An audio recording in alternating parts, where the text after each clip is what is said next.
গরুর মাংস এবং রুটি খুবই জনপ্রিয় এখানকার খাবার। আচ্ছা মুরব্বী, এখানে আপনি যে রুটিটা বানাচ্ছেন, এটা কিসের রুটি বানাচ্ছেন? এটা কুমির আঠা বাবা। কুমির আঠা রুটি কত করে পিস? 20 টাকা। 20 টাকা পিস। 20 টাকা। রুটি তো অনেক বড়। একজন কি একটাই খায় না দুইটা খায়? দুটা তিনটা একটা। দুটা খাইতে পারে, তিনটা হ্যাঁ খাইতে পারে। হ্যাঁ। আচ্ছা গরুর মাংস কত করে প্লেট? 140 টাকা। 140 টাকা। 140 কয় টাকা। পিস থাকে?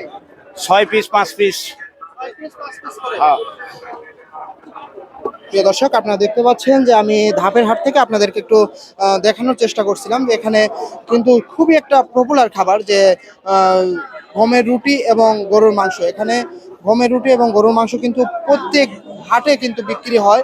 এখানে আরেকটু আমাদেরকে একটু জানানোর চেষ্টা করবেন, প্রতি হাটে কত কেজি গরুর মাংস বিক্রি করেন আপনি? আমি 20 কেজি বেশি বাবা, 20 কেজি। 20 কেজি, এটাই আপনার টার্গেট থাকে? হ্যাঁ, এটা 20 কেজি। 20 কেজি বিক্রি করার পরে আর কিনেন না? না আর কিনি না। 20 কেজি বিক্রি হলে চলে যান? চলে যায়। হ্যাঁ, এই 20 কেজি বিক্রি হলে চলে যায় আমরা। গরু আছে, আসেন, কি খাবেন আসেন। সবাই আসেন, মোষ আছে, গরু আছে, আসেন।